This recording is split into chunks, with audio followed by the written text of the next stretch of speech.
ஒரு ஊர்ல ஒரு துறவி இருந்தார், புத்த சமய துறவி. அந்த ஊர் மன்னன் அவரை பத்தி கேள்விப்பட்டிருக்கான். ஒரு நாள் புறப்பட்டு போனான், துறவியின் பாதங்களை தொட்டு வணங்கினான். அதுக்கப்புறம் சொன்னான், ஐயா, நான் உங்களை அரண்மனைக்கு அழைச்சிட்டு போறதுக்காக வந்திருக்கிறேன். இனிமே நீங்க இங்க எதுக்கு இருக்கணும் அப்படின்னானா. அவன் மனசுக்குள்ள என்ன நினைப்புன்னா, இவர் எங்க வர போறாரு, நான் ரொம்ப எளிமையானவன், எனக்கு எதுக்கு அரண்மனை வாசம்னு சொல்லி விடுவார் அப்படின்னு நினைச்சிருக்கான். ஆனா அந்த துறவி என்ன பண்ணார் தெரியுமா? அப்படியா, சரி போகலாம், வா, போய் உன் ரதத்தை கொண்டுட்டு வா, அரண்மனைக்கு போகும்பொழுது அதுக்கு தகுந்த மாதிரி ஆடம்பரமா போகணும் அப்படின்னு விட்டாரான். துறவி இப்படி சொன்னதும் அந்த மன்னனுக்கு மனசுக்குள்ள சந்தேகம் வந்துட்டுது. இவர் உண்மையிலேயே துறவி தானா, ஏமாத்து பேர் வழி மாதிரி தெரியுதே அப்படின்னு நினைச்சிருக்கான். இருந்தாலும் இனிமே என்ன பண்றது, சொல்லியாச்சு. ரதத்தை கொண்டுட்டு வந்தான். துறவி ஏறி உக்காந்தார். பக்கத்துல ராஜா. அவர் ரொம்ப உற்சாகமா வரார். இவன் ரொம்ப சோர்ந்து போய் வரான். துறவி மரத்தடியிலேயே வாழ்ந்து பழக்கப்பட்டவர், அரண்மனையில எளிமையா ஒரு இடத்துல உட்காந்துக்குவார் அப்படின்னு நினைச்சான். ஆனா அப்படி இல்லை. அரண்மனைக்கு வந்த உடனே அந்த துறவி அதை கொண்டுட்டு வா, இதை கொண்டுட்டு வான்னு சொல்லி உத்தரவு போட ஆரம்பிச்சுட்டார். அரண்மனையில இருந்தா அரசனை மாதிரி இருக்கணும் அப்படிங்கிறார். ராத்திரி பூரா சௌரியமா தூங்கினார். பகல்ல அரண்மனை தோட்டத்துல உலாவ வேண்டியது, நீச்சல் குளத்துல குளிக்க வேண்டியது, இப்படியே பொழுது போக்கிட்டு இருக்கிறார். அந்த அரண்மனையில துறவி மகிழ்ச்சியா இருக்கிறார். மன்னனால அப்படி இருக்க முடியல. அவருக்கு எந்த கவலையும் இல்லை, இவனுக்கு அரசாங்க கவலைகள். துறவி அப்படி இருக்கிறத இவனால தாங்கிக்க முடியல. ஒரு நாள் அவர்கிட்டயே போய், நான் உங்ககிட்ட கொஞ்சம் பேசணும் நானா. துறவி பார்த்தார். நான் இந்த அரண்மனைக்கு வரும்பொழுதே நீ என்னமோ என்கிட்ட கேட்கணும்னு நினைச்ச, ஏன் காலதாமதம், நீ அனாவசியமா உன்னையே தொந்தரவு பண்ணிட்டு இருக்கிற, நீ கவலையா இருக்கேங்கிறது எனக்கு புரியுது. நான் மரத்தடியில் இருந்தப்போ கூட என்னை அடிக்கடி சந்திச்சுக்கிட்டு இருப்ப, ஏதாவது விளக்கம் கேட்கறது உண்டு. இங்க வந்த பிறகு என்னை சந்திக்கிறது கூட அபூர்வமா போயிட்டுது. நீ இப்போ என்ன கேட்க போறேங்கிறது எனக்கு தெரியும், இருந்தாலும் கேளு அப்படின்னாராம். வேற ஒண்ணும் இல்லைங்க, இப்போ உங்களுக்கும் எனக்கு என்ன வித்தியாசம், 2 பேரும் அரண்மனையில தான் இருக்கிறோம். நீங்க மகிழ்ச்சியா இருக்கிறீங்க, நான் அப்படி இருக்க முடியல. இவ்வளவுக்கும் நீங்க முன்னாடி இருந்தது மாதிரி இல்லை. தினமும் தங்க தேர் கேட்குறீங்க, உயர்தரமான ஆடைகள் அணிகிறீங்க, சுவையான சாப்பாடு. இப்படி இருக்கிறப்போ உங்களுக்கு எனக்கு என்ன வித்தியாசம்? இதுதான் மன்னனுடைய கேள்வி. இதுக்கு பதில் சொல்றேன், என் கூட புறப்பட்டு வா, இந்த நகரத்துக்கு வெளியில போவோம் அப்படின்னு சொல்லி அரசனை கூப்பிட்டுக்கிட்டு ஊர் எல்லைக்கு சேர்ந்தார் துறவி. அங்க போய் சொன்னார், இதை பாருப்பா, இந்த இடத்த தான் தேடிட்டு இருந்தேன். இனிமே நான் திரும்பி வர போறதில்ல. நீ என்னோட வர்றியா, திரும்பி போறியா அப்படின்னார். நான் எப்படிங்க உங்க கூட வர முடியும்? என்னுடைய நாடு, என்னுடைய சொத்துக்கள், மனைவி, மக்கள் எல்லாத்தையும் விட்டுட்டு எப்படிங்க வர்றதுன்னா. இப்ப அந்த துறவி சொன்னார், இப்ப வித்தியாசத்தை தெரிஞ்சுக்கிட்டியா? நான் அரண்மனையில் இருந்தேன், எல்லா வித பொருள்களும் உடையவனா இருந்தேன், ஆனா எதையும் சொந்தம் கொண்டாடுறவனா இருக்கல. ஆனா நீ அப்படி இல்லை, எல்லாத்தையும் சொந்தம் கொண்டாடிட்டு இருக்கிற. இதுதான் நமக்குள்ள வித்தியாசம் அப்படின்னு சொன்னார். அரண்மனை ஆடைகளை அப்படியே களைஞ்சார், அரசங்கிட்ட கொடுத்தார். உன்னுடைய ஆடைகளை நீயே வச்சுக்கோன்னார். அவர் பாட்டுக்கு நடந்து போனார், திரும்பியே பார்க்கல.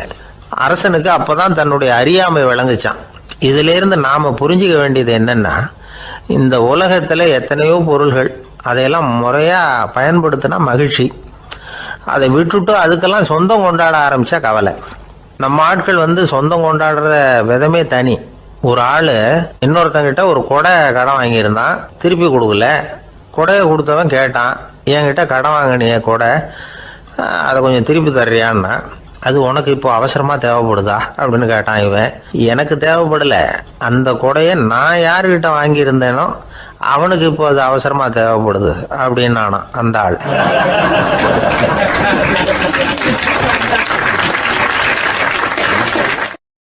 ஒரு சீன தேசத்து அரசர் இருந்தார். அவருக்கு வயசாயிட்டுது. அவருக்கு அடுத்தபடியாக அவருடைய புள்ள பட்டத்துக்கு வரணும், ஆட்சி பொறுப்பை ஏற்றுக்கணும். ஒரு நல்ல தலைவனுக்கு இருக்க வேண்டிய பண்புகள்லாம் தன்னுடைய மகனுக்கு இருக்கணும்னு விரும்பினார் அந்த அரசர். அதனால் இளவரசனை பக்கத்தில் இருந்த ஒரு குரு கிட்ட அனுப்புனார். இளவரசன் அவர்கிட்ட போய் சேர்ந்தான். அந்த குரு என்ன பண்ணார் தெரியுமா? இவனை பார்த்து சொன்னார், இதை பாருப்பா, நீ என்ன பண்ணுற, இப்போவே பக்கத்தில் இருக்கிற காட்டுக்கு போ, நடு காட்டில் போய் ஒரு இடத்துல உட்காந்துக்கோ. அங்கே என்னென்ன சத்தம்லாம் உன் காதில் விழுதுன்னு கவனித்து கேளு. உன் காதில் விழுந்த ஓசைகள் என்னென்னங்கிறத என்கிட்ட சொல்லு, அதுதான் எனக்கு தெரியணும், உனக்கு வேலையும் அதுதான் அப்படின்னு சொல்லி அனுப்பி வச்சுட்டார். இளவரசன் காட்டுக்கு போனான். குரு சொன்னபடியே ஒரு இடத்துல உட்காந்து கவனித்து கேட்டான். அதுக்கப்புறம் குருக்கிட்ட திரும்பி வந்தான். என்னென்ன சத்தம்லாம் கேட்ட அப்படின்னு கேட்டார் குரு. குருவே, காட்டில் நான் பறவைகள் சத்தம்லாம் கேட்டேன், மிருகங்களின் ஓசையையும் கேட்டேன், இதை தவிர இடி மின்னல் மழை இதுகளோட சத்தத்தையும் கேட்டேன் அப்படின்னா. குரு யோசனை பண்ணார், நீ இன்னமும் சரியாக கேட்கல, அதனால் மறுபடியும் காட்டுக்கு போ, கொஞ்ச நாள் தங்கியிருந்து கேட்டுட்டு வா அப்படின்னார். இளவரசனுக்கு ஒன்றும் புரியல. இருந்தாலும் குருவின் கட்டளையாச்சே, மறுக்க முடியுமா? உடனே அவன் மறுபடியும் காட்டுக்கு போனான். ஒரு இடத்துல உட்காந்தான். கொஞ்ச நேரம் உன்னிப்பாக கவனித்து கேட்டான். சில நாள் கழித்து குருக்கிட்ட திரும்பி வந்தான். குருவே, இந்த தடவை சில துல்லியமான சத்தங்களை எல்லாம் கேட்டான். தேனி பறக்கிற சத்தம், நீரோடையின் மெல்லிய ஓசை, இதெல்லாம் கேட்டேன்னா. குரு சிரித்தார். நீ மறுபடியும் காட்டுக்கு போ, இன்னும் சில நாள் அங்கே இரு, முழுமையாக கவனமாக கேட்டுட்டு வா அப்படின்னு சொல்லி அனுப்பி வச்சுட்டார். இளவரசனுக்கு குழப்பம் அதிகமாயிட்டுது. ஒன்றுமே புரியல. மறுபடியும் காட்டுக்கு போனான். மௌனமாக ஒரு இடத்துல உட்காந்துட்டான். அப்படியே தியானத்தில் ஆழ்ந்துட்டான். சில நாளில் அவனுக்கு இதுவரை கேட்காத ஓசைகள்லாம் கேட்க ஆரம்பிச்சிட்டுது. இதைத்தான் நான் கேட்கணும்னு என்னுடைய குரு எதிர்பார்த்துருக்கிறாருங்கிறத புரிஞ்சுக்கிட்டான். உடனே குருக்கிட்ட ஓடனான். குருவே, இந்த தடவை காதுகளுக்கு கேட்க முடியாத சில ஓசைகளை கூட என்னால் உணர முடிஞ்சுது. பூ மலருகிற ஓசை, சூரியனால் பூமி சூடாகிறப்போ எழுகிற ஓசை, காலை பனித்துளி இந்த புல்லுலாம் குடிக்கிற ஓசை, இது எல்லாம் என்னால் நல்லா கேட்க முடிஞ்சுது அப்படின்னா. குருவுக்கு இப்போ தான் திருப்தி ஏற்பட்டு தான். இளவரசனை பார்த்து சொன்னார், இதை பாருப்பா, இப்போ தான் நாட்டை ஆளுகிற தகுதி உனக்கு வந்திருக்குது அப்படின்னு சொல்லி அதுக்கு விளக்கமும் கொடுத்தாராம். எந்த அரசன் தன்னுடைய மக்களின் இதயம் பேசுகிற மௌன மொழியை, மௌன வார்த்தைகளை கேட்குறானோ அவன்தான் ஆள தகுதி உள்ளவன். எந்த அரசன் தன்னுடைய மக்களின் உணர்ச்சிகளை உண்மையாக உணர்றானோ அவன்தான் முதன்மையான அரசன். போலி வார்த்தைகளை மட்டும் கேட்டுட்டு பல மௌன ராகங்களை காதில் வாங்கிக்காதவன் அரசனே இல்லை. எந்த நாட்டில் எப்போ ஒரு அரசன் தன்னுடைய மக்களின் உணர்ச்சிகளை கேட்க மறுக்கிறானோ அன்னையிலேருந்தே அந்த நாடு அழிய தொடங்குது அப்படின்னு அர்த்தம். இதுதான் அந்த குரு இளவரசனுக்கு போதிச்சது. வாயால் பேசுகிறத மட்டும் கேட்டு ஏமாறக்கூடாது, உணர்ச்சிகளையும் கேட்கறதுல தான் மனப்பக்குவம் உண்டாகும். மக்கள் உணர்ச்சிகளை புரிந்து கொள்ளாத அரசர்கள் நீடிச்சிருக்க முடியாது. அது மாதிரி நாடுகளில் அடிக்கடி குழப்பம் தான் உண்டாகும். அப்படி இருந்தால் அடிக்கடி ஆட்சி மாறிக்கிட்டு இருக்கும். அப்படிப்பட்ட ஒரு தேசம், அங்கே ஒரு சிறைச்சாலையில் 3 கைதிகள் பேசிக்கிட்டு இருந்தாங்க. ஒருத்தன் சொன்னான், நான் இந்த நாட்டு ராஜாவை எதிர்த்து பேசிக்கிட்டு இருந்தேன், அதனால் என்னை பிடிச்சி கொண்டாந்து இங்கே போட்டுட்டாங்க அப்படின்னா ஒருத்தன். இன்னொருத்தன் சொன்னான், நான் இந்த நாட்டு ராஜாவை ஆதரித்து பேசிக்கிட்டு இருந்தேன், அதனால் என்னை பிடிச்சி கொண்டாந்து இங்கே தள்ளிவிட்டாங்க அப்படின்னா. அது சரி, நீ என்ன தப்பு பண்ண அப்படின்னு சொல்லி 3வது ஆளை பார்த்து இவங்க கேட்டாங்க. அதுக்கு அந்த ஆள் சொல்கிறான், நான் தான் இந்த நாட்டு ராஜா அப்படின்னானா.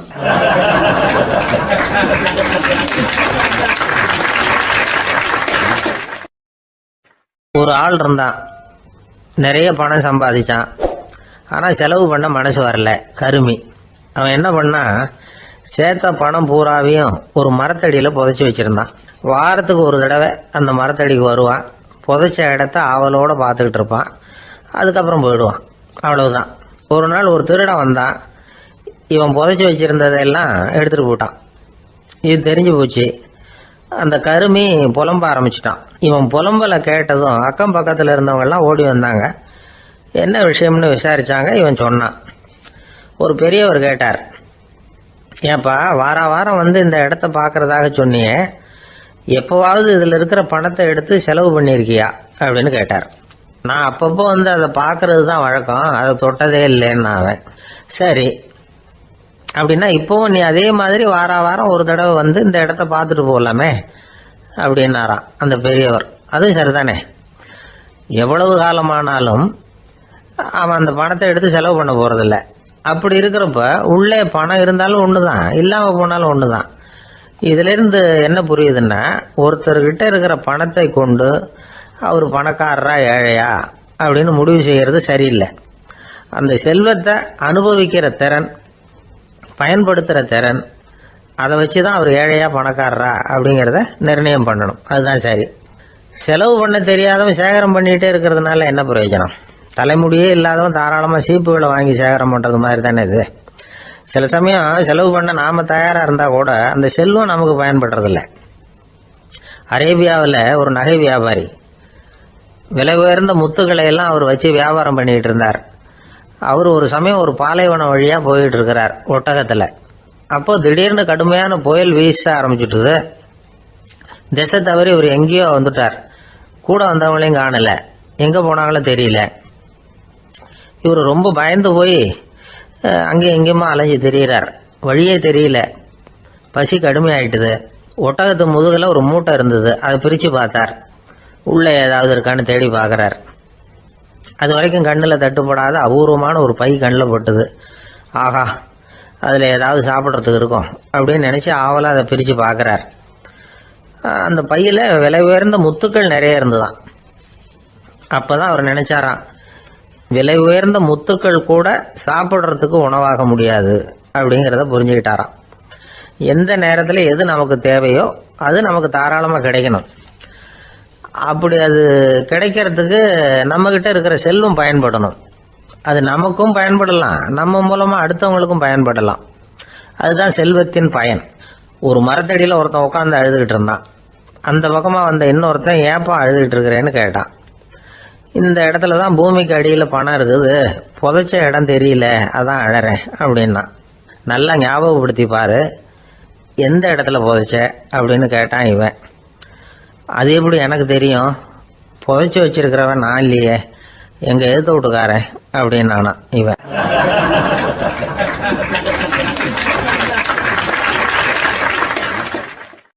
சில பேரை இப்படி சொல்றது உண்டு, அடுத்தவங்களை அனுசரித்து நடந்துக்க தெரியல, அவன் என்ன சார் மனுஷன் அப்படிம்பாங்க.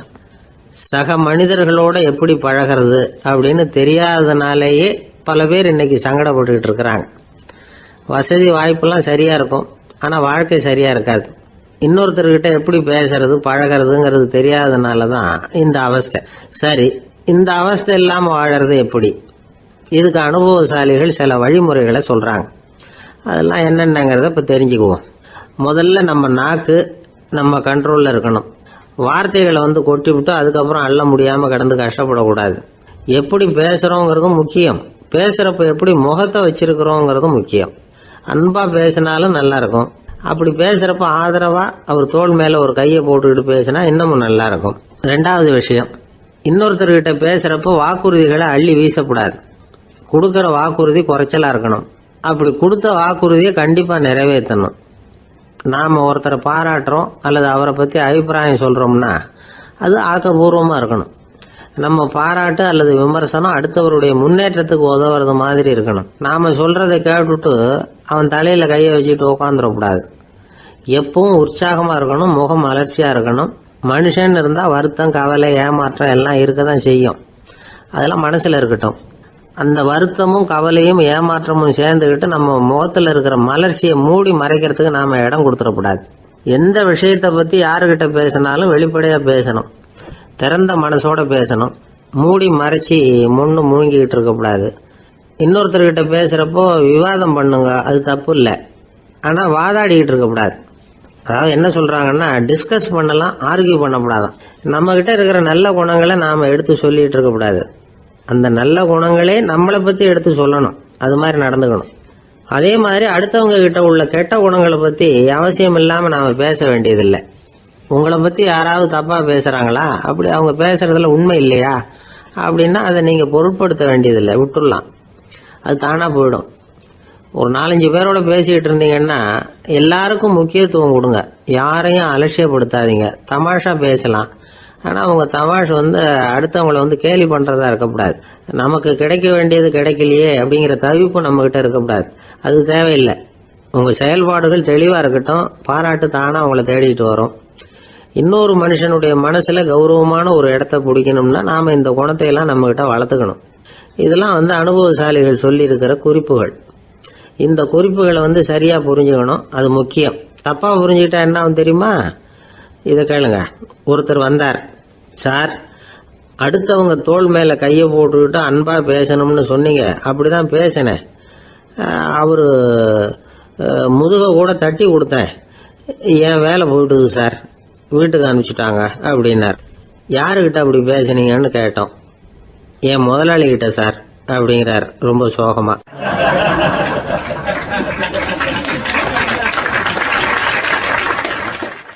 ஒரு சின்ன பையன் வந்தான். அவனை பார்த்து ஒரு கேள்வி கேட்டோம். ஏன்ப்பா உங்கள் வீட்டில் அம்மா புத்திசாலியா அப்பா புத்திசாலியா அப்படின்னு.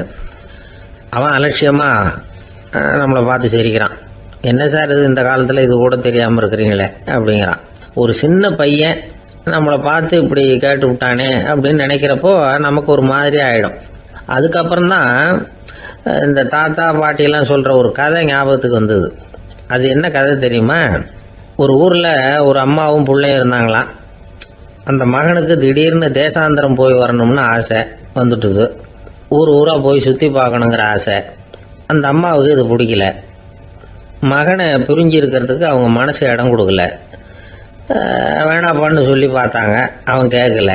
திடீர்னு புறப்படவும் செஞ்சுட்டான். சரி, இனிமேல் அவனை தடுக்க முடியாதுன்னு முடிவு பண்ணிக்கிட்டாங்க அந்த அம்மா. இருந்தாலும் புத்திசாலித்தனமாக ஒரு யோசனை பண்ணாங்க.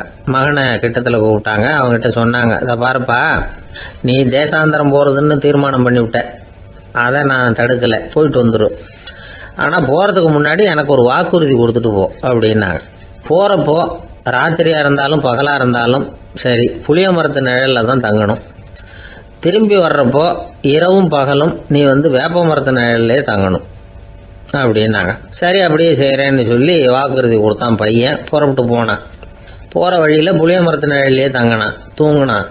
அப்படி போய்கிட்டே இருந்தான். 7வது நாள் அவன் உடம்பு சுகமில்லாமல் போயிட்டுது. ரொம்பவும் பலவீனமாயிட்டான். இனிமேல் நடக்க முடியாதுங்கிற நிலைமை வந்துட்டுது. யோசிச்சு பார்த்தான். சரி, இதுக்கு மேலே போக வேண்டாம் அப்படின்னு முடிவு பண்ணிட்டு திரும்பி வர ஆரம்பிச்சுட்டான். திரும்பி வர்றப்போ வழியில் வேப்ப மரத்து நிழல்லையே தங்கி வந்தான். நாளுக்கு நாள் உடம்பு சரியாக வந்துட்டுது. 7வது நாள் வீட்டுக்கு சேர்றான். உடம்பு பழையபடியே கலகலப்பாயிட்டுது. பூர்ண சுகம்.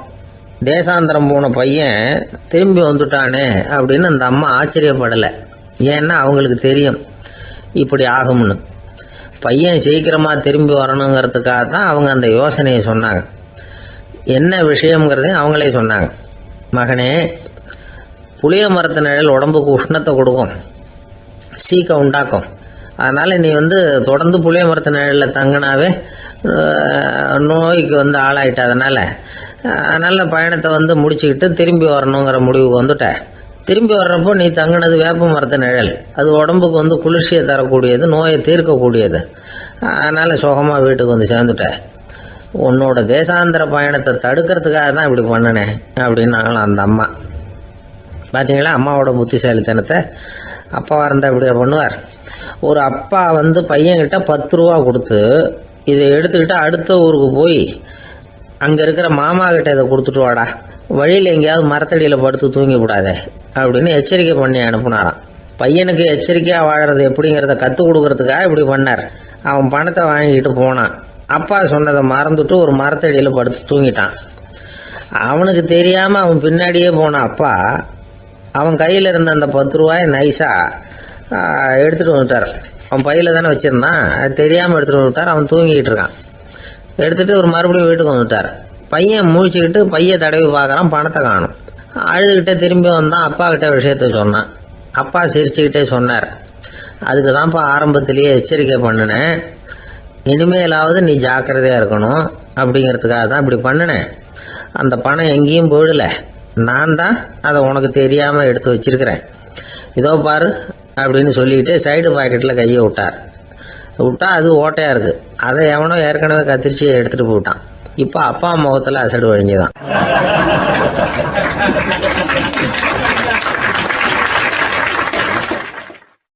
ஒரு பல்கலைக்கழகம், அங்கே ஒரு இலக்கிய பேராசிரியர், அவர் பாடம் நடத்திக்கிட்டு இருந்தார். ராபர்ட் ப்ரௌனிங் எழுதிய கவிதைகளை பற்றி சொல்லிகிட்டு இருக்கிறார். மாணவர்களும் ரொம்ப அக்கறையாக அதை கேட்டுக்கிட்டு இருக்கிறாங்க. ஒரு குறிப்பிட்ட கவிதையை பற்றி சொல்லும் பொழுது அந்த பேராசிரியருக்கே ஒரு சந்தேகம். அதாவது அந்த கவிதையின் சரியான அர்த்தம் என்னங்கிறதுல சந்தேகம். பேராசிரியர் யோசனை பண்ணார். அந்த கவிதையை முழுசாக புரிஞ்சிக்க முடியல. அதனால் மாணவர்களை பார்த்து சொன்னார், மாணவர்களே, ஒரு நாள் பொறுத்துங்க, இந்த கவிதையை எழுதின கவிஞர் எங்கள் வீட்டுக்கு பக்கத்தில் தான் இருக்கிறார். இன்னைக்கு சாயந்தரம் நான் அவரை நேரிலேயே போய் பார்க்குறேன். பார்த்து இதுக்கு என்னங்க அர்த்தம்னு கேட்டுட்டு வந்துடுறேன். அதுக்கப்புறம் உங்ககிட்ட சொல்கிறேன் அப்படின்னாராம். அன்னைக்கு சாயந்தரமே அந்த பேராசிரியர் கவிஞரை தேடிக்கிட்டு போயிட்டார். கவிஞர் அவங்க வீட்டில் அவர் பாட்டு உட்காந்துருந்தாராம். இவர் போய் அவர் முன்னாடி உட்காந்தார். அப்புறம் கேட்டார், ஐயா, அந்த கவிதையின் முழு பொருள் என்னன்னு தெரிஞ்சுட்டு போகிறதுக்காக வந்திருக்கிறேன் அப்படின்னாராம். எந்த கவிதை அப்படின்னாராம் அவர். இவர் அந்த கவிதையை சொல்லியிருக்கார். கவிஞர் கொஞ்சம் யோசனை பண்ணிவிட்டு அப்புறம் சொன்னாராம், பேராசிரியரே நீங்க கொஞ்சம் தாமதமா வந்துட்டீங்கன்னாராம். இவருக்கு ஒன்றும் புரியல. நீங்க என்ன சொல்றீங்க? நான் தாமதமா வந்துட்டேன்னா? நீங்க தான் உயிரோடு இருக்கிறீங்களே, அப்படி இருக்கும்பொழுது நான் தாமதமா வந்துட்டேன்னா அது எப்படி அப்படின்னு இவர் குழம்பி இருக்கிறார். இப்ப கவிஞர் சொன்னாராம், ஐயா நான் உயிரோடு இருக்கிறேனா இல்லையாங்கிறது முக்கியம் இல்லை. நான் அந்த கவிதை வரிகளை எழுதினப்போ 2 பேருக்கு அதோட அர்த்தம் தெரிஞ்சிருந்தது. இப்போ ஒரே ஒருத்தருக்கு தான் அதோட அர்த்தம் தெரியும் அப்படின்னாராம். பேராசிரியர் யோசனை பண்ணியிருக்கார். அப்படின்னா அந்த ஒருத்தர் கவிஞர் ராபர்ட் பிரவுனிங்கை தவிர வேற யாரா இருக்க முடியும்? இவர் தான் அப்படிங்கிறத அவர் மனசுல நினைச்சுக்கிட்டார். அதனால சொன்னார், ஐயா நான் தாமதமா வரல, அந்த கவிதையின் பொருள் என்ன அது சொல்லுங்கன்னார். பேராசிரியரே நான் சொல்றது உங்களுக்கு புரியலன்னு நினைக்கிறேன். நான் இந்த வரிகளை எழுதினப்போ 2 பேருக்கு அதோட அர்த்தம் தெரிஞ்சிருந்தது. அந்த 2 பேர் யாருன்னா, ஒருத்தர் ராபர்ட் பிரவுனிங், அதாவது நான், இன்னொருத்தர் கடவுள். இப்போ அது கடவுளுக்கு மட்டும்தான் தெரியும். நானே இதை பத்தி பல தடவை யோசனை பண்ணி பார்த்தேன். இது ரொம்ப அழகானது, ஆனாலும் ரொம்ப வழுக்கலானது. அதை பிடிச்சிட்டோம்னு நினைச்சிட்டு இருக்கும் பொழுதே காத்து மாதிரி அது உங்ககிட்ட இருந்து ஓடி போயிடுது. எனக்கு ரொம்பவும் வருத்தமா தான் இருக்குது. நிச்சயமா நான் தான் இந்த வரிகளை எழுதியிருக்கிறேன். அதுல அர்த்தம் இருக்குங்கிறது எனக்கு தெரியும், அதை நான் உணர்றேன். ஆனா நீங்க என்ன மன்னிக்கணும், எனக்கே கூட அதை என்னால விளக்க முடியல.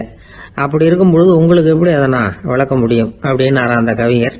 அனுபவிக்கப்படக்கூடிய எல்லாமே விளக்கப்படக்கூடிய ஒன்றல்ல, விளக்கப்படும் எல்லாமே அனுபவிக்கப்படக்கூடிய ஒன்றல்ல அப்படிங்கிறது ஞானிகளுடைய கருத்து. அதுக்காக தான் அந்த சம்பவம்.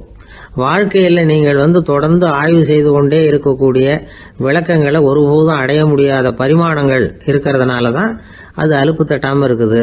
உங்களால் நிறைய அனுபவிக்க முடியும், இருந்தாலும் நீங்கள் அனுபவித்து அறிந்த விஷயங்கள் கூட வார்த்தைகளால் விளக்கப்பட முடிவதில்லை அப்படிங்கிறது பெரியோர் சிந்தனை.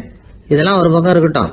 நமக்கு தெரிஞ்ச பேராசிரியர் ஒருத்தர் 1 மணி நேரம் ரொம்ப விவரமா வகுப்பு எடுத்தார். கடைசியா சொன்னார், மாணவர்களே ரொம்பவும் எளிமையா விளக்கமா எல்லா விவரமும் சொல்லியிருக்கிறேன். அதனால இதுல உங்களுக்கு சந்தேகம் வர்றதுக்கு வாய்ப்பே இல்லை. இருந்தாலும் கேட்க வேண்டிய கடமை கேட்கிறேன். இது வரைக்கும் நடத்தினதுல யாருக்காவது ஏதாவது சந்தேகம் உண்டா அப்படின்னு கேட்டாராம். எனக்கு ஒரே ஒரு சந்தேகம் தான் சார் அப்படின்னு எழுந்திரிச்சு நிக்கிறான் ஒருத்தன். என்னன்னு கேட்டாராம். இது வரைக்கும் நீங்க என்ன பாடம் சார் நடத்துனீங்க அப்படின்னானா அவன்.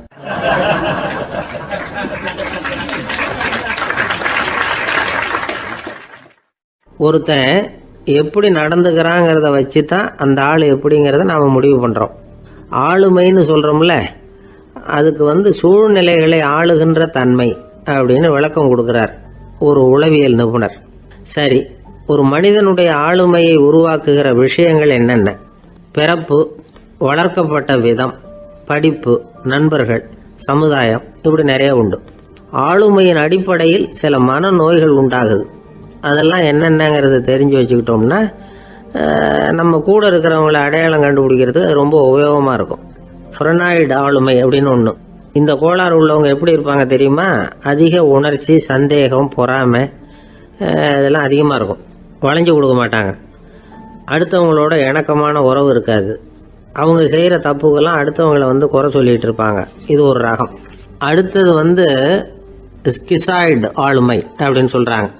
இந்த கோளாறு உள்ளவங்க அடுத்தவங்களோட பழக கூச்சப்படுவாங்க. சின்ன வயசுலேயே இது ஆரம்பமாயிடுது. பகல் கனவுலேயே சஞ்சரிப்பாங்க. அவங்களுடைய விரோதம், கோபம் இதை கூட வெளியில் காட்டிக்க முடியாமல் இருப்பாங்க. இவங்களுக்கு அகமுகம், பிரச்சனைகள்லேருந்து ஒதுங்கி எதுலேயும் ஈடுபாடு இல்லாதவங்களா இருப்பாங்க. இப்படி ஒரு ரகம். அடுத்தது சைக்ளோதமிக் ஆளுமை அப்படின்னு சொல்கிறாங்க. அது என்னன்னா, உணர்ச்சிகளில் ஏற்றத்தாழ்வு அதிகமாக இருக்குமா. சில சமயம் பார்த்தா மகிழ்ச்சியாக இருப்பாங்க, சில சமயம் சோகமாக உட்காந்துருப்பாங்க. அவங்க மனநிலைக்கு தகுந்த மாதிரி சமூக நிகழ்ச்சிகளில் பங்கெடுத்துக்குவாங்க.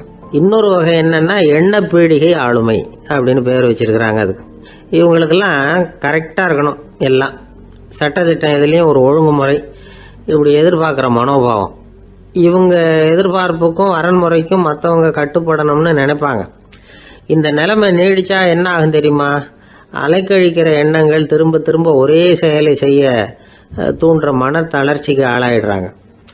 அடுத்தது ஹிஸ்டீரியா ஆளுமை. சின்ன விஷயத்தையெல்லாம் பெருசுபடுத்தி நாடகமாக்குற நடிகர்கள் இவங்க. உணர்ச்சி அதிகம் உள்ளவங்க. இவங்க மன எழுச்சியில் பக்குவமின்மை, குழந்தைத்தனம், முதிர்ச்சியின்மை எல்லாம் இருக்கும். தன்னலம் மிக்க குணம். பிறர் தன்னை மட்டுமே கவனிக்கணும்னு நினச்சி செயல்படுறது, இதெல்லாம் இவங்க அடையாளம். அடுத்த ரகம் எப்படின்னா வளர்ச்சியற்ற ஆளுமைன்னு சொல்றாங்க. அடுத்தவங்களோட இணங்கி போக முடியாதவங்க, அறிவு, மன எழுச்சி, சமூக உறவு இதுல எல்லாம் போதுமான வளர்ச்சியையும் நிறைவையும் பெற முடியாதவங்க, இவங்களால வாழ்க்கையில முன்னேற முடியாது. பிச்சைக்காரங்க, குற்றவாளிகள் இவங்க கிட்ட எல்லாம் இது மாதிரியான ஆளுமை அதிகமா இருக்குமா. அடுத்தது என்னன்னா சோர்வுடைய ஆளுமை. எதுலேயும் உற்சாகம் இல்லாமல் சோர்ந்து போயிருப்பாங்க. அதுக்கெல்லாம் நமக்கு வலிமை இல்லைப்பா அப்படின்னு சொல்லிட்டு இருப்பாங்க. சின்ன விஷயங்களுக்கெல்லாம் அதிர்ச்சி அடையிறது, வாழ்வின் சுவையை அனுபவிக்க முடியாதவங்க. இன்னொரு ரகம், இது கொதித்தெழும் ஆளுமைங்கிறாங்க. எதுக்கு எடுத்தாலும் ஆத்திரம், குரோதம், வன் செயல் இதுல எல்லாம் ஈடுபாடு இப்படி உள்ளவங்க. நத்தை வகை ஆளுமை அப்படின்னு ஒன்று. அடுத்தவங்க மேலே விரோதம் இருக்கும், அடிக்கணுங்கிற எண்ணம் இருக்கும். ஆனால் அதை அப்படியே வெளியில் காட்டாமல் அதே சமயம் அமைதியான முறையில் வெறுப்பை வெளிக்காட்டுற ரகம். இவங்கெல்லாம் பேசாமல் கம்முன்னு இருந்துக்கிட்டே நினைச்சதை நிறைவேற்றிக்கிடுவாங்க. முன்ஜாக்கிரதை ஆளுமை அப்படின்னு ஒரு ரகமா. பாதுகாப்பின்மை, சந்தேகம், முழுமையின்மை, அறவேக்காட்டுத்தனம் இந்த மனப்போக்கு அதிகமாக இருக்கிறதுனால அகம்பாவம், புடிவாதம், எச்சரிக்கை எல்லாம் அளவுக்கு மீறி இருக்கும். இதுவரைக்கும் நாம் பேசிக்கிட்டு இருந்த ஆளுமை பண்புகள் அளவுக்கு அதிகமாக போயிட்டுதுன்னா ஆளுமை கோளாறுகள் ஏற்படும். அதன் அடிப்படையில் மனவியாதிகள் வருமா. அதனால இணக்கமான, எல்லாரும் விரும்புகிற இயல்பான ஆளுமையை பெறுவதற்கு நாம் முயற்சி செய்யணும் அப்படிங்கிறது மனோதத்துவ நிபுணர்களுடைய ஆலோசனை. ஒருத்தர் ஒரு மனோதத்துவ டாக்டரை தேடிட்டு வந்தாராம். டாக்டர், எனக்கு மனசில் ஏதோ வியாதி, ஆளுமை கோளாறு, அதாவது எனக்கு சீக்கிரமாக செத்து போனால் தேவையில்லைன்னு தோணுது அப்படின்னாராம்.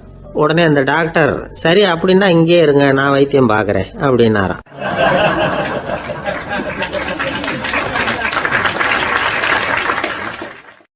பந்திக்கு முந்தர ஆசாமிகள் நம்மள பல பேர் உண்டு. அப்படி முந்தறதுக்கு கூட முயற்சி பண்ணுறவங்க நிறைய பேர் இருக்கிறாங்க. இதில் என்ன ஒரு விஷயம்னா, பந்திக்கு முந்தறது கூட தப்பு இல்லை.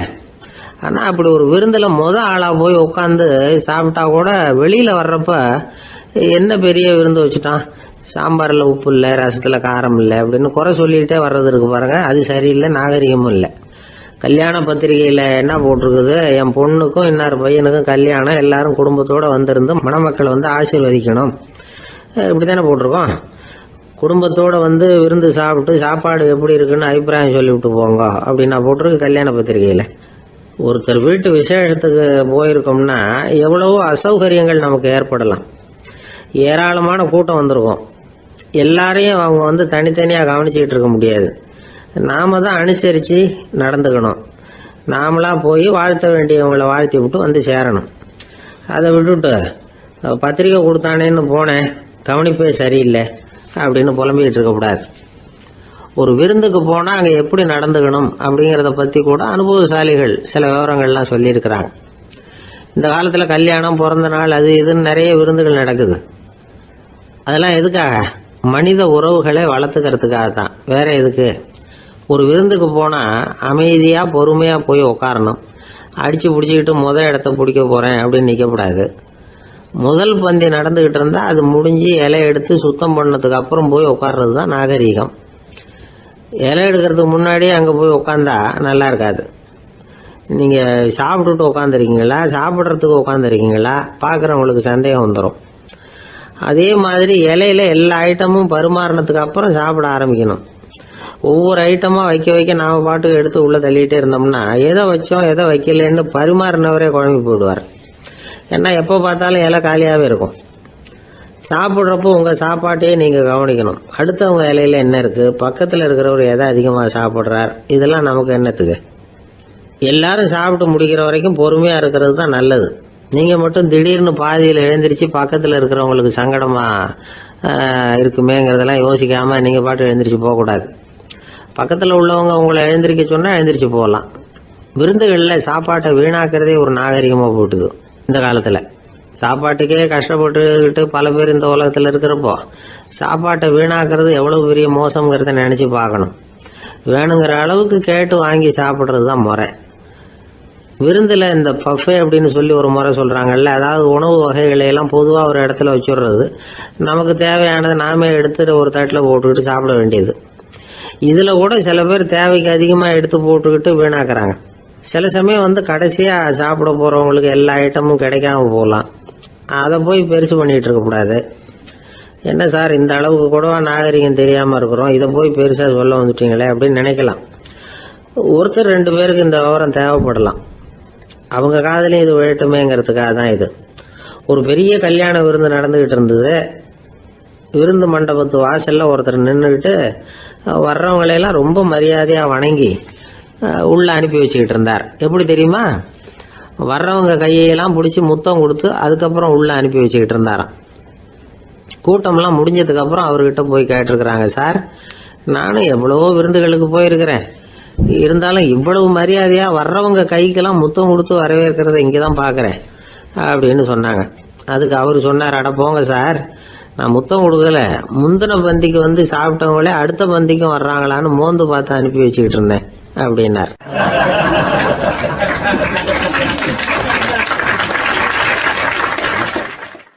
ஒருத்தர் முகத்தை தொங்க போட்டுக்கிட்டு ஒரு மாதிரியாக வந்தார். என்ன விஷயம்னு விசாரித்தேன். என்னுடைய நண்பன் ஒருத்தங்கிட்ட கருத்து வேறுபாடு, இனிமேல் நமக்குள்ளே எந்த சம்மந்தமும் வேணாம்னு நட்பை முறிச்சிட்டு வந்துட்டேன்னா. நண்பர்கள்னு இருந்தால் கருத்து வேறுபாடு வரத்தான் செய்யும்னு. கருத்து வேறுபாடு வராமல் இருக்கிறதுக்கு ஏதாவது வழி உண்டா அப்படின்னு கேட்டாங்க.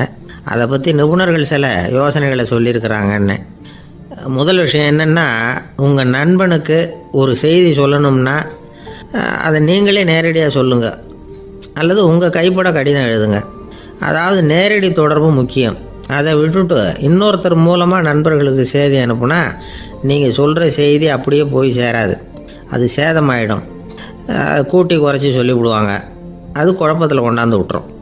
இது ஒரு யோசனை.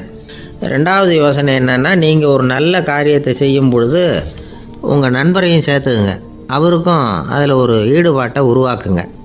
3வது யோசனை, நம்ம பக்கத்தில் இருக்கிற நண்பர் மகிழ்ச்சி அடைகிற மாதிரி ஏதாவது செய்யணும். சின்ன சின்ன செயல்களாக இருந்தாலும் பரவாயில்ல, அவர் நமக்கு எதுவும் செய்யலையே, நாம் எதுக்கு செய்யணும் அப்படின்னு நினச்சிக்கிட்டு இருக்கக்கூடாது. 4வது யோசனை என்னென்னா, உங்களுக்கு ஒரு பிரச்சனையா அல்லது உங்கள் நண்பருக்கு ஒரு பிரச்சனையா, எதுவாக இருந்தாலும் 2 பேரும் சேர்ந்து உட்காந்து ஆலோசனை பண்ணுங்கள். நம்ம யோசனையும் கேட்கப்படுதே அப்படிங்கிற நினைப்பே அவருக்கு வந்து ஒரு மன நிறைவை உண்டாக்குமா.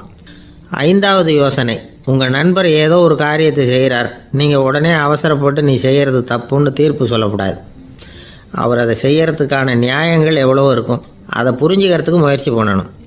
6வது யோசனை, உங்கள் நண்பர் என்ன சொன்னாலும் அதை பொறுமையாக கேளுங்க. அவர் சொல்கிறத புரிஞ்சுக்கணும், அவர் சொல்ல விரும்புகிறத புரிஞ்சுக்கணும், அவர் சொல்ல முடியாமல் தவிக்கிறதையும் புரிஞ்சுக்கணும். இப்படி 3 விதமாகவும் அவரை புரிஞ்சுக்கிட்டு அதுக்கு தகுந்த மாதிரி செயல்படணும். 7வது யோசனை என்னென்னா, உங்கள் நண்பர் உங்ககிட்ட வந்து ஏதோ ஒரு கருத்தை சொல்கிறார், அது உங்களுக்கு பிடிக்கல, அதுக்காக உடனே நீ சொல்கிறது சரியில்லை, நான் ஒத்துக்க மாட்டேன் அப்படின்லாம் மறுத்துக்கிட்டு இருக்கக்கூடாது. அவர் சொல்கிறத கேட்கணும், பொறுமையாக சிந்திக்கணும், அதுக்கப்புறம் பதில் சொல்லணும். இப்படிலாம் நடந்துக்கிட்டால் நண்பர்களுக்குள்ள கருத்து வேறுபாடு வர்றதுக்கு வாய்ப்பே இருக்காது அப்படின்னு வல்லுநர்கள் தொகுத்து சொல்லியிருக்கிறாங்க இந்த யோசனைகளை. எனக்கு தெரிஞ்ச சில நண்பர்கள் உண்டு, அவங்களுக்குள்ளேயும் கருத்து வேறுபாடுகள் வராமல் இருக்கிறதுக்கு சில நுட்பங்களை கையாளுறது உண்டு. ஒருத்தர் சொன்னார், அந்த டாக்டர் சின்ன வயசுலேருந்து என் கூட பழகினவர், நாங்கள் 2 பேரும் இணை பிரியாத நண்பர்கள், இருந்தாலும் எனக்கு உடம்பு சரியில்லைன்னா நான் அவர்கிட்ட வைத்தியம் பார்த்துக்க மாட்டேன் அப்படின்னார் ஒருத்தர். ஏன் அப்படின்னு கேட்டேன். எங்கள் நட்பு கெட்டுப்படக்கூடாது இல்லையா, அதனால தான் அப்படின்னார் இவர்.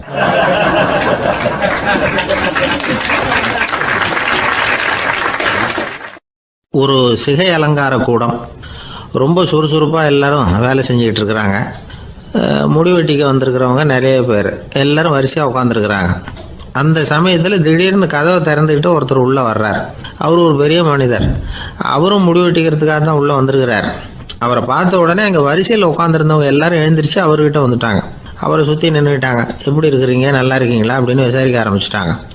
எல்லாம் முடிஞ்சதும் வந்தவர் கேட்டார், வரிசையில் கடைசியாக இருக்கிறவர் யார் அப்படின்னு கேட்டார். ஏன்னு கேட்டாங்க.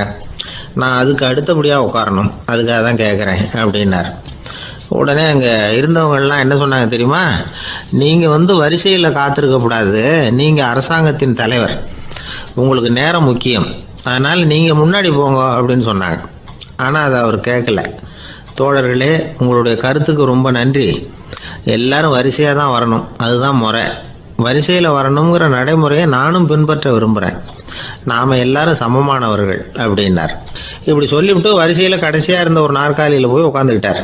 தன் சட்டை பையில் இருந்த ஒரு செய்தித்தாளை எடுத்தார், படிக்க ஆரம்பிச்சிட்டார். ஆனால் அங்கே இருந்தவங்களால இதை பார்த்துக்கிட்டு சும்மா இருக்க முடியல. ஒருத்தர் எழுந்திரிச்சு வந்தார். ஐயா, இப்போ என்னுடைய முறை வந்திருக்குது, நான் தான் போக வேண்டிய முறை. உங்களை இங்கே காத்திருக்க வைக்கிறத விட ஒரு 5 ஆண்டுகளுக்கு கூட நான் முடிவெட்டிக்காமே இருந்துட முடியும் அப்படின்னார்.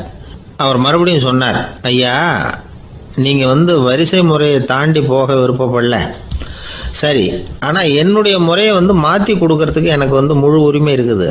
இதுக்கு பதிலாக உங்களுடைய கடைசி இடத்த நான் எடுத்துக்கிறேன், இதை நீங்கள் மறுக்க முடியாதுன்னார். அங்கே இருந்த மற்றவங்களும் இதை ஒரு மனசாக வற்புறுத்த ஆரம்பிச்சிட்டாங்க. அந்த பெரிய மனிதர் பார்த்தார், சரின்னு கடைசியாக ஒத்துக்கிட்டார். அவர் யார் தெரியுமா? அவர் தான் மாவீரர் லெனின். ரஷ்யாவில் கிரெம்ளின் சிகை அலங்கார கூடத்தில் தான் இது நடந்தது. எல்லாரும் இந்நாட்டு மன்னர்கள்னு வாயளவில் பேசுறதுல என்ன பிரயோஜனம்? நாம் எல்லாரும் சமங்கிறத நடைமுறையில் கடைபிடிச்சி காட்டினவங்க கொஞ்சம் பேர் தான். அவங்களில் ஒருத்தர் தான் லெனின். வரிசையில் நின்று வர்றதுங்கிறது ஒரு சிறந்த பண்பு, உயர்ந்த பண்பு. இன்றைக்கி பல இடங்களில் அது நமக்கு தேவைப்படுது. ஒரு ரேஷன் கடைவாசல், கடை திறக்கிறதுக்கு முன்னாடியே எல்லாரும் வரிசையில் நின்றுட்டாங்க. கடைசியாக வந்த ஒருத்தர் க்யூவில் முன்னாடி போகிறதுக்கு முயற்சி பண்ணுறார். ஏற்கனவே நின்றுட்டு இருக்கிறவங்க அவரை முன்னாடி போகிறதுக்கு விட மாட்டேங்கிறாங்க. கடைசியாக போய் நில்லையா அப்படின்னு எல்லாரும் கத்துறாங்க. அது அவர் காதில் வாங்கலை. முண்டி அடிச்சுக்கிட்டு முன்னாடி போகிறதுக்கே முயற்சி பண்ணிகிட்டு இருக்கிறார். எல்லாரும் சேர்ந்து அவரை வலுக்கட்டாயமாக இழுத்து கொண்டாந்து பின்னாடி கொண்டு போய் நிறுத்திவிட்டு சொன்னாங்க, இதை பாருப்பா, நாங்கள் இருக்கிற வரைக்கும் நீங்கள் முன்னாடி போய் எதையும் வாங்க முடியாது, தெரிஞ்சுக்கோ அப்படின்னாங்க. இப்போ அந்த ஆள் சொன்னாராம், நான் இங்கே பின்னாடி நிற்கிற வரைக்கும் நீங்களும் எதுவும் வாங்க முடியாது அப்படின்னாராம். ஏன்னு கேட்டிருக்கிறாங்க. நான் தான் அந்த கடையை திறக்க வேண்டிய ஆள் அப்படின்னா.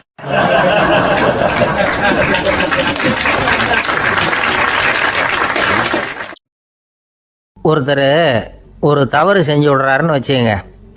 உடனே நீ செஞ்சது தவறு அப்படின்னு சொல்கிறது ஒரு வகை. அதுக்கு பதிலாக எது சரின்னு அவர் புரிந்து கொள்ள உதவி செய்கிறது இன்னொரு வகை. இந்த 2வது வகை இருக்குது பாருங்கள், நிர்வாக இயலில் இது ரொம்ப முக்கியம். அலுவலகத்தில் வேலை பார்க்குற ஒருத்தர் முக்கியமாக தெரிஞ்சுக்க வேண்டியது என்ன தெரியுமா? சக ஊழியர்கள்கிட்ட எப்படி பழகணும், மேலதிகாரிகள்கிட்ட எப்படி பழகணும், தனக்கு கீழே வேலை செய்கிறவங்கக்கிட்ட எப்படி பழகணும், வாடிக்கையாளர்கள்கிட்ட எப்படி பழகணும், இவங்க எல்லார்கிட்டையும் செம்மையான உறவை ஏற்படுத்திக்கிறது எப்படி. இதையெல்லாம் சொல்லிக் கொடுக்குற பாடம் தான் இன்டர் பர்சனல் ஸ்கில், திறமையான உறவு அப்படிங்கிறது. எந்த வேலையில் இருந்தாலும் சரி, இந்த உறவுகளை வளர்க்கும் திறன் உள்ளவங்க சீக்கிரம் முன்னுக்கு வந்துடுறாங்க. மற்றவங்க கிட்ட உறவை பலப்படுத்திக்கிறது எப்படி அப்படின்னு தெரிஞ்சுக்கிட்டோம்னா எந்த ஒரு தடையையும் சுலபமாக தாண்டி செய்கிற தொழிலில் முன்னுக்கு வந்துடலாம். ஹார்வர்டு பல்கலைக்கழகத்தில் ஒரு கணக்கெடுப்பு பண்ணி பார்த்தாங்களாம். பார்க்குற வேலையில் எது மாதிரி குணாதிசயம் உள்ளவங்க வேகமாக முன்னுக்கு வர்றாங்க அப்படின்னு தெரிஞ்சுக்கிறதுக்காக இந்த கணக்கெடுப்பு. வெவ்வேறு துறையில் வேகமாக முன்னுக்கு வந்திருக்கிற பல பேரை சந்தித்து இந்த சர்வேயை நடத்தியிருக்கிறாங்க. அவங்க கண்டுபிடிச்சி சொல்லியிருக்கிற உண்மை என்ன தெரியுமா? ஒருத்தர் ஒரு வேலையில் இருந்தால் அது சம்பந்தப்பட்ட சப்ஜெக்ட் பற்றிய அறிவு 35% இருந்தால் போதுமா. ஆனால் உறவுகளை வளர்க்கக்கூடிய திறன், இன்டர் பர்சனல் ஸ்கில்லு 65% வேணும். இப்படி உள்ளவங்க சீக்கிரம் முன்னுக்கு வந்துடுறாங்களாம். அதனால் ஒருத்தருக்கு வேலை சரியாக புரியலைன்னா கூட விவரமாக மற்றவங்கக்கிட்ட பழகிறது எப்படின்னு புரிஞ்சால் போதும், அவர் முன்னுக்கு வந்துடலாம். அலுவலகங்களில் மட்டும் இல்லை, எல்லா இடங்கள்லேயும் இது ரொம்ப முக்கியம். வீட்டுக்குள்ளேயும் இது ரொம்ப முக்கியம், வீட்டுக்கு வெளியேயும் இது முக்கியம். அடுத்தவங்கக்கிட்ட பழகிறது எப்படிங்கிறத தெரிஞ்சிக்காதவன் வாழ்க்கையில் முன்னேற முடியாது. இன்றைக்கி ஆயுதங்களால் காயப்படுத்தி கொள்ளுகிறவர்களை விட வார்த்தைகளால் காயப்படுத்தி கொள்ளுகிறவர்கள் தான் அதிகம். பெரியவங்க என்ன சொல்கிறாங்க தெரியுமா? நீங்கள் இந்த பூமியில் பிறந்ததன் அர்த்தம் பூர்த்தி ஆகணும்னா அடுத்தவங்களுக்கு உதவி பண்ணுங்க. அடுத்தவங்களுக்கு உதவி செய்ய முடியாவிட்டால் கூட பரவாயில்லை, ஆனால் யாரையும் புண்படுத்தி விடாதீங்க அப்படின்னு சொல்கிறாங்க. எனக்கு தெரிஞ்ச ஒருத்தர் ஒரு அலுவலகத்தில் வேலை பார்க்குறார். அவர் சொல்லுவார், எனக்கு இந்த இன்டர் பர்சனல் ஸ்கில் ரொம்ப அதிகம் சார். சக ஊழியர்கள்கிட்ட ரொம்ப சுமூகமாக நடந்துக்குவேன். என் கூட வேலை பார்க்குற ஒருத்தருக்கு ஏதாவது ஒரு கஷ்டம்னா அந்த சமயத்தில் அவர் செய்ய வேண்டிய வேலையை நான் செஞ்சிருவேன் சார் அப்படிம்பார். நான் அவர்கிட்ட சமீபத்தில் அப்படி ஏதாவது செஞ்சுருக்கீங்களா அப்படின்னு கேட்டேன். செஞ்சுருக்கேன் சார். போன வாரம் புதன்கிழமை ஆஃபீஸில் என் பக்கத்து சீட்டுக்காரருக்கு வயிற்று வலி. உடனே நான் மெடிக்கல் லீவ் போட்டுவிட்டு எங்கள் வீட்டுக்கு போயிட்டேன் சார் அப்படின்னார்.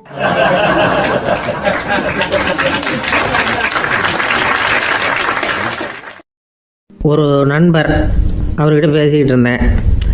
மனித உறவுகள் பற்றி அவர் சொல்லிகிட்டு இருந்தார். அமெரிக்காவில் தந்தை மகன் உறவு எப்படி இருக்குது அப்படிங்கிறத விளக்கிறதுக்கு அவர் ஒரு கதையை சொன்னார்.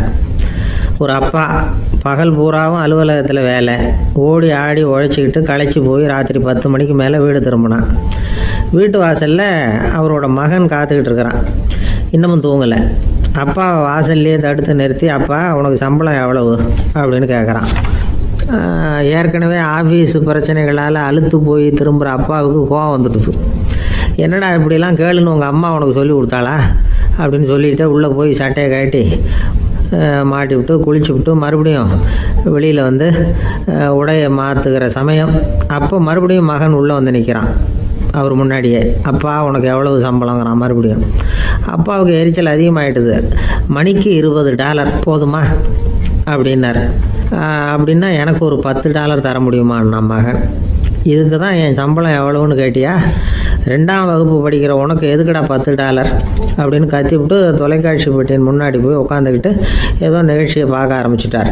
கொஞ்ச நேரம் கழித்து மறுபடியும் மகன் வந்து நிற்கிறான். அப்பா ப்ளீஸ் எனக்கு ஒரு $10 கொடுக்க முடியுமா? மகனுடைய கண்களில் கண்ணீர்.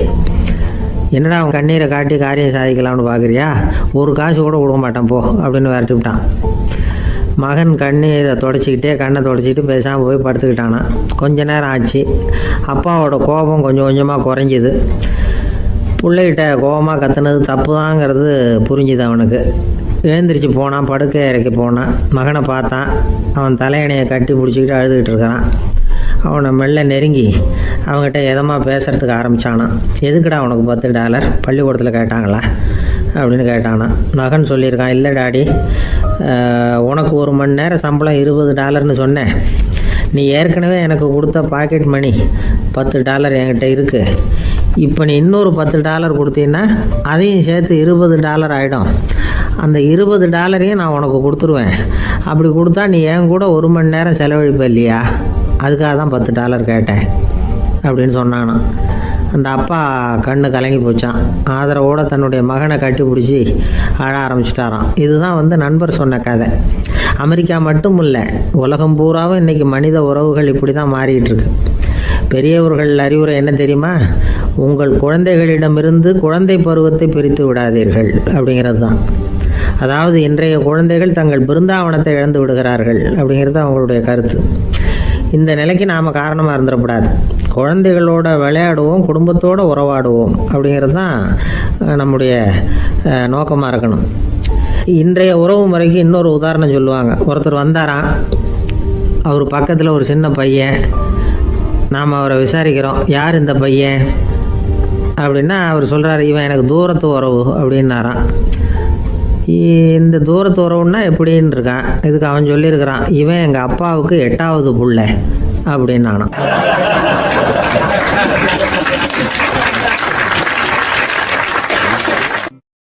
கணவன் மனைவி அன்பாக இருக்கணும், ஒருத்தர் நல்லா புரிஞ்சுக்கணும், விட்டு கொடுக்குற மனப்பான்மை வேணும். அதுதான் ஒரு நல்ல குடும்பம். இன்றைக்கி பல குடும்பங்களில் அர்த்தமில்லாத சண்டைகள் தான் அதிகம். கிராமப்புறங்களில் வேடிக்கையாக ஒரு கதை சொல்லுவாங்க. ஒரு ஊரில் ஒரு ஆள் இருந்தான், வேலை வெட்டி இல்லாமல் சும்மாவே இருந்தான். அவனுக்கு கல்யாணம் பண்ணி வச்சாங்களாம். மனைவி வந்து சேர்ந்தா, சும்மாவே உட்காந்துருக்கிறியே, ஏதாவது சம்பாதிக்கிற வழியை பாரு அப்படின்ட்டுருக்கா. அதுக்கு தான் யோசனை பண்ணிகிட்டு இருக்கிறேன், ஒரு அருமையான ஐடியா அப்படின்னானா. என்ன அது சொல்லு அப்படின்ட்டுருக்கா. அவன் ஒரு ஆட்டுக்குட்டி வாங்க போகிறேன்ருக்கான். அதை வாங்கி என்ன பண்ண போகிறேன்னா, அந்த குட்டி வளரும், பெருசாகும், அதுக்கப்புறம் அது நிறைய குட்டி போடும் அப்படின்ட்டுருக்கான். சரி, அப்புறம் என்ன, அதையெல்லாம் சந்தையில் கொண்டுட்டு போய் விற்றுவிட்டு அந்த காசுக்கு ஒரு எருவு மாடு வாங்கலாம். சரி, அது எதுக்கு? எருவு மாடு நிறைய பால் கொடுக்கும், அதை கொண்டுகிட்டு போய் பால் பண்ணையில் கொடுப்பேன், அல்லது நானே விற்றுருவேன், கை நிறைய காசு கிடைக்கும். அதுக்கப்புறம் ஒரு பசுமாடு வாங்குவேன், பாலையும் விற்கலாம், நாமளும் காய் போட்டு சாப்பிட்லாம், இப்படிலாம் சொல்லியிருக்கான். அப்போ அந்த பொண்ணு சொல்லிச்சான், அடுத்த தெருவில் இருக்கிற எங்கள் அம்மா வீட்டுக்கும் கொஞ்சம் பால் கொடுத்து அனுப்பலாம் அப்படின்ட்டுருக்கா அந்த பொண்ணு. இந்த இடத்துல கணவனுக்கு கோவம் வந்துட்டுது. அது எப்படி உங்கள் அம்மா வீட்டுக்கு எதுக்கு கொடுக்கணும், அதெல்லாம் முடியாதுன்றிருக்கான். இந்த இடத்துல சண்டை ஆரம்பமாயிட்டுது. கொஞ்ச நேரத்தில் ரெண்டு பேரும் சத்தம் போட ஆரம்பிச்சிட்டாங்க. கடுமையான சண்டை நடக்கிறத பக்கத்து வீட்டுக்காரன் காதில் வாங்கினான். அவன் ஓடியாந்தான். அவனுக்கு தெரியும் வாங்காத மாட்டுக்காக இப்படி சண்டை போட்டுக்கிட்டு இருக்கிறாங்கங்கிறது அவனுக்கு புரியும். அவன் ஓடி வந்து சொன்னான், ஏண்டா உன்னோட பசுமாட்டை ஒழுங்காக கட்டி போடக்கூடாதான்னு இருக்கான். என்னடா சொல்கிறேன்னா இவன், உன் மாடு என் தோட்டத்தில் வந்து மேய்ஞ்சுட்டுது, பயிரெலாம் நாசமாயிட்டுது, 10,000 ரூபா அளவுக்கு சேதம், அதை வாங்கிட்டு போகிறதுக்கு தான் வந்தேன், குடுறா 10,000 நானா. இவன் அரண்டு போயிட்டான். அப்புறம் சொன்னான், டே நான் இன்னும் மாடே வாங்கலையே, அதுக்குள்ளே அது வந்து எப்படிடா உன் தோட்டத்தில் மேயும், என்னடா உளர்றேன்னு இருக்கான். நீ தாண்டா இப்போ உளறிக்கிட்டு இருக்க, மாடே வாங்கலை, அதுக்குள்ளே எப்படிடா வந்து உன்னுடைய மனைவி அவங்க அம்மா வீட்டுக்கு பால் கொடுத்து அனுப்ப முடியும் அப்படின்னு அவன் கேட்டானா. நம்மளால இப்போ தான் புத்தி வந்துதான். அர்த்தமே இல்லாத சண்டை போட்டுக்கிட்டு இருக்கிறோம் அப்படிங்கிறத அவன் புரிஞ்சுக்கிட்டானான். இது நம்ம முன்னோர்கள் சொல்லியிருக்கிற ஒரு கதை. சண்டையில் தான் அர்த்தம் இல்லையே தவிர கதையில் அர்த்தம் உண்டு. அதாவது இல்லாத விஷயங்களுக்காக சண்டை போட்டுக்கிட்டு இல்லறத்தை வீணாக்கிக்கிட்டு இருக்கிற மனிதர்கள் இன்றைக்கு நிறைய பேர் இருக்கிறாங்க. ஒருத்தன் தன்னுடைய மனைவியை பற்றி மாமனார்கிட்ட புகார் சொன்னானா, மாமா உங்கள் பொண்ணு அர்த்தமில்லாத சண்டை போடுறா, எதுக்கு எடுத்தாலும் எடுத்தெறிஞ்சு பேசுகிறா அப்படின்ட்டுருக்கான். நீ எப்படி மாப்பிள்ளை அதை சமாளிக்கிற அப்படின்னு கேட்டிருக்காரு அவர். அவள் எடுத்தெறியறது என் மேலே படாமல் ஒதுங்கி நின்றுக்கிறேன் அப்படின்னு நானா இவன்.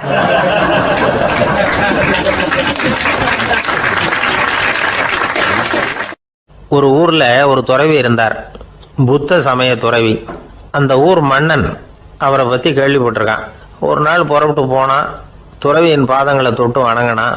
அதுக்கப்புறம் சொன்னான், ஐயா நான் உங்களை அரண்மனைக்கு அழைச்சிட்டு போறதுக்காக வந்திருக்கிறேன், இனிமே நீங்க இங்க எதுக்கு இருக்கணும் அப்படின்னானா. அவன் மனசுக்குள்ள என்ன நினைப்புன்னா, இவர் எங்க வர போறாரு, நான் ரொம்ப எளிமையானவன், எனக்கு எதுக்கு அரண்மனை வாசம்னு சொல்லி விடுவார் அப்படின்னு நினைச்சிருக்கான். ஆனால் அந்த துறவி என்ன பண்ணார் தெரியுமா, அப்படியா சரி போகலாம் வா, போய் உன் ரதத்தை கொண்டுட்டு வா, அரண்மனைக்கு போகும்பொழுது அதுக்கு தகுந்த மாதிரி ஆடம்பரமாக போகணும் அப்படின்னு விட்டாரான். துறவி இப்படி சொன்னதும் அந்த மன்னனுக்கு மனசுக்குள்ள சந்தேகம் வந்துட்டுது. இவர் உண்மையிலேயே துறவி தானா, ஏமாத்து பேர் வழி மாதிரி தெரியுதே அப்படின்னு நினச்சிருக்கான். இருந்தாலும் இனிமேல் என்ன பண்ணுறது, சொல்லியாச்சு. ரதத்தை கொண்டுட்டு வந்தான். துறவி ஏறி உட்காந்தார். பக்கத்தில் ராஜா. அவர் ரொம்ப உற்சாகமாக வரார். இவன் ரொம்ப சோர்ந்து போய் வரான். துறவி மரத்தடியிலேயே வாழ்ந்து பழக்கப்பட்டவர், அரண்மனையில் எளிமையாக ஒரு இடத்துல உட்காந்துக்குவார் அப்படின்னு நினச்சான். ஆனால் அப்படி இல்லை. அரண்மனைக்கு வந்த உடனே அந்த துறவி அதை கொண்டுட்டு வா இதை கொண்டுட்டு வான்னு சொல்லி உத்தரவு போட ஆரம்பிச்சிட்டார். அரண்மனையில் இருந்தால் அரசனை மாதிரி இருக்கணும் அப்படிங்கிறார். ராத்திரி பூரா சௌகரியமாக தூங்கினார். பகலில் அரண்மனை தோட்டத்தில் உலாவ வேண்டியது, நீச்சல் குளத்தில் குளிக்க வேண்டியது, இப்படியே பொழுது போக்கிட்டு இருக்கிறார். அந்த அரண்மனையில் துறவி வந்து மகிழ்ச்சியாக இருக்கிறார். மன்னனால் அப்படி இருக்க முடியல. அவருக்கு எந்த கவலையும் இல்லை, இவனுக்கு அரசாங்க கவலைகள். துறவி அப்படி இருக்கிறத இவனால் தாங்கிக்க முடியல. ஒரு நாள் அவர்கிட்டயே போய், நான் உங்ககிட்ட கொஞ்சம் பேசணும்னு நானா. துறவி பார்த்தார். நான் இந்த அரண்மனைக்கு வரும்பொழுதே நீ என்னமோ என்கிட்ட கேட்கணும்னு நினைச்ச, ஏன் காலதாமதம், நீ அனாவசியமாக உன்னையே தொந்தரவு பண்ணிகிட்டு இருக்கிற, நீ கவலையாக இருக்கேங்கிறது எனக்கு புரியுது. நான் மரத்தடியில் இருந்தப்போ கூட என்னை அடிக்கடி வந்து சந்திச்சுக்கிட்டு இருப்பேன், ஏதாவது விளக்கம் கேட்கறது உண்டு. இங்கே வந்த பிறகு என்னை சந்திக்கிறது கூட அபூர்வமாக போயிட்டுது. நீ இப்போ என்ன கேட்க போறேங்கிறது எனக்கு தெரியும், இருந்தாலும் கேள் அப்படின்னாராம். வேற ஒன்றும் இல்லைங்க, இப்போ உங்களுக்கும் எனக்கு என்ன வித்தியாசம், ரெண்டு பேரும் அரண்மனையில் தான் இருக்கிறோம். நீங்கள் மகிழ்ச்சியாக இருக்கிறீங்க, நான் அப்படி இருக்க முடியல. இவ்வளவுக்கும் நீங்கள் முன்னாடி இருந்தது மாதிரி இல்லை. தினமும் தங்க தேர் கேட்குறீங்க, உயர்தரமான ஆடைகள் அணிகிறீங்க, சுவையான சாப்பாடு. இப்படி இருக்கிறப்போ உங்களுக்கும் எனக்கு என்ன வித்தியாசம்? இதுதான் மன்னனுடைய கேள்வி. இதுக்கு பதில் சொல்கிறேன், என் கூட புறப்பட்டு வா, இந்த நகரத்துக்கு வெளியில் போவோம் அப்படின்னு சொல்லி அரசனை கூப்பிட்டுக்கிட்டு ஊர் எல்லைக்கு வந்து சேர்ந்தார் துறவி. அங்கே போய் சொன்னார், இதை பாருப்பா, இந்த இடத்த தான் தேடிக்கிட்டு இருந்தேன், இனிமே நான் வந்து திரும்பி வர போகிறதில்ல, நீ என்னோட வர்றியா திரும்பி போறியா அப்படின்னார். நான் எப்படிங்க உங்கள் கூட வர முடியும், என்னுடைய நாடு, என்னுடைய சொத்துக்கள், மனைவி மக்கள் எல்லாத்தையும் விட்டுட்டு எப்படிங்க வர்றதுன்னா. இப்போ அந்த துறவி சொன்னார், இப்போ வித்தியாசத்தை தெரிஞ்சுக்கிட்டியா, நான் அரண்மனையில் இருந்தேன், எல்லா வித பொருள்களும் உடையவனாக இருந்தேன், ஆனால் எதையும் சொந்தம் கொண்டாடுறவனா இருக்கல. ஆனால் நீ அப்படி இல்லை, எல்லாத்தையும் சொந்தம் கொண்டாடிக்கிட்டு இருக்கிற, இதுதான் நமக்குள்ள வித்தியாசம் அப்படின்னு சொன்னார். அரண்மனை ஆடைகளை அப்படியே கலைஞர் அரசங்கிட்ட கொடுத்தார். உன்னுடைய ஆடைகளை நீயே வச்சுக்கோன்னார். அவர் பாட்டுக்கு நடந்து போனார், திரும்பியே பார்க்கல. அரசனுக்கு அப்பதான் தன்னுடைய அறியாமை விளங்குச்சான். இதுல இருந்து நாம புரிஞ்சுக்க வேண்டியது என்னன்னா, இந்த உலகத்துல எத்தனையோ பொருள்கள், அதையெல்லாம் முறையா பயன்படுத்தினா மகிழ்ச்சி. அதை விட்டுட்டு அதுக்கெல்லாம் சொந்தம் கொண்டாட ஆரம்பிச்சா கவலை. நம்ம ஆட்கள் சொந்தம் கொண்டாடுற விதமே தனி. ஒரு ஆளு இன்னொருத்தங்கிட்ட ஒரு கொடை கடன் வாங்கியிருந்தான், திருப்பி கொடுக்கல. கொடையை கொடுத்தவன் கேட்டான், என்கிட்ட கடன் வாங்கினிய கொடை, அதை கொஞ்சம் திருப்பி தர்றியான்னா. அது உனக்கு இப்போ அவசரமா தேவைப்படுதா அப்படின்னு கேட்டான் இவன். எனக்கு தேவைப்படல, அந்த கொடையை நான் யாருக்கிட்ட வாங்கியிருந்தேனோ அவனுக்கு இப்போ அது அவசரமா தேவைப்படுது அப்படின்னு நானான் அந்த ஆள்.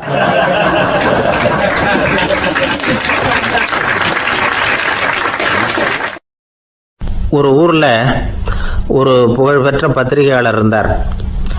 அவர் ஒரு நாள் திடீர்னு இறந்து போயிட்டார். அதுக்கப்புறம் நேராக சொர்க்கத்துக்கு போனார். சொர்க்கத்தின் வாசல்ல நின்றுகிட்டு இருந்த ஒருத்தர் அவரை தடுத்தார்.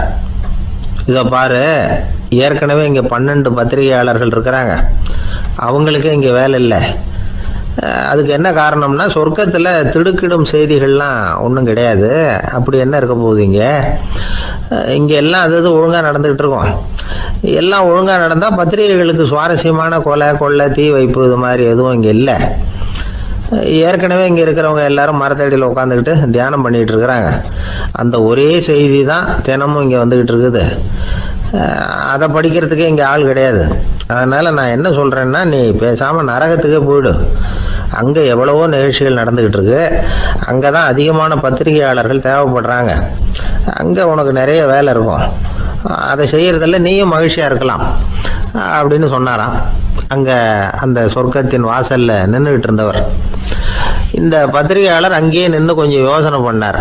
இவருக்கு சொர்க்கத்திலே இருக்கணும்னு தான் ஆசை. அதனால் மெதுவாக அவர்கிட்ட பேசினாராம். ஐயா, என்னை ஒரு 24 மணி நேரம் இங்கே உள்ளே இருக்கிறதுக்கு அனுமதி கொடுங்க. இங்கே இருக்கிற பல பத்திரிகையாளர்களை எனக்கு தெரியும். அவங்களில் சில பேரை சமாதானப்படுத்தி மெதுவாக பேசி நரகத்துக்கு அனுப்பி வச்சுட்றேன். நான் இங்கே இருந்துக்கிறேன். உங்கள் கணக்குப்படி 12 பேருக்கு மேலே இங்கே தாண்டாது, அப்படி பார்த்துக்கிறேன் அப்படின்னாராம். அவரும் யோசனை பண்ணி பார்த்துட்டு, சரி அப்படியே உனக்கு அனுமதி கொடுக்குறேன், ஆனால் ஒரு விஷயம், 24 மணி நேரம் தான் அனுமதி, அதுக்குள்ளே எல்லாம் நடக்கணும் அப்படின்ட்டுருக்கார். சரின்னு சொல்லிவிட்டு இந்த பத்திரிகையாளர் உள்ளே போனார். யோசனை பண்ணார். திட்டம் போட்டு ஒரு பொருளையை கிளப்பி விட்டார். சக பத்திரிகையாளர்கள் எல்லாம் கூப்பிட்டு சொன்னாராம், இந்த பாருங்க, நரகத்தில் ஒரு பெரிய தினசரி பேப்பரை கொண்டுகிட்டு வர்றதுக்காக திட்டம் போட்டுக்கிட்டு இருக்காங்க. அதுக்கு பல அதிகாரிகள் தேவைப்படுறாங்க. நிறைய சம்பளம் கிடைக்கும்.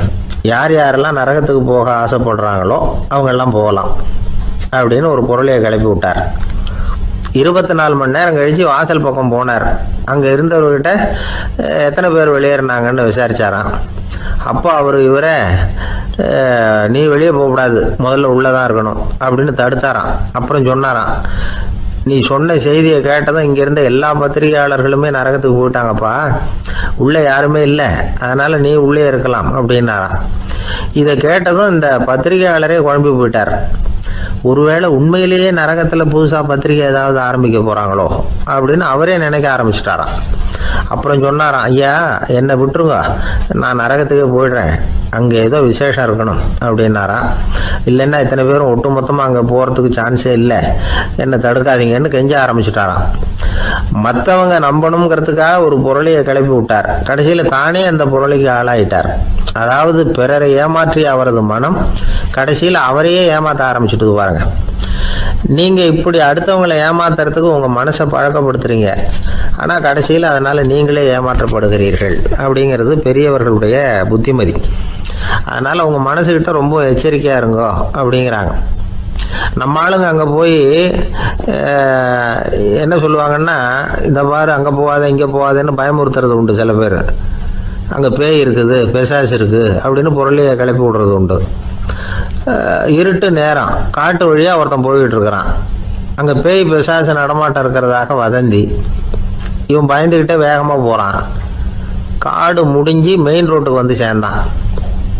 அப்பாடா, ஒரு பஸ்ஸு நின்றுக்கிட்டு இருக்கு தனியாக. இருட்டில் லேசாக தெரிஞ்சுது. ஓடி போய் ஏறி உள்ளே உட்காந்துக்கிட்டான். பயந்துக்கிட்டே போனவன் அப்புறம் தான் தெரியுது உள்ள யாருமே இல்லை, டிரைவரும் இல்லை, கண்டக்டரும் இல்லை, வேற யாரும் இல்லை. இவனுக்கு பேய் பயம் அதிகமாக போட்டுது. ஏன்னா நடு ராத்திரி. இந்த நேரம் பார்த்து அந்த பஸ்ஸு தானே நகர ஆரம்பிச்சுதான். இவனுக்கு இன்னும் பயம் அதிகமாக போட்டுது. ஏன்னா டிரைவர் சீட்டு காலியாக இருக்குது, பஸ்ஸு நகருது. இவன் உடம்பு பூரா நடுங்க ஆரம்பிச்சுட்டுது. வீல்னு கத்தலாமான்னு பார்த்தான். அந்த நேரம் பார்த்து அவன் தோளில் ஒரு கை விழுந்துதான். திடுக்கிட்டு திரும்பி பார்த்துருக்குறான். அங்கே டிரைவர் நிற்கிறார். அவர் சொன்னாராம், ஏன்பா ஏற்கனவே பஸ்ஸு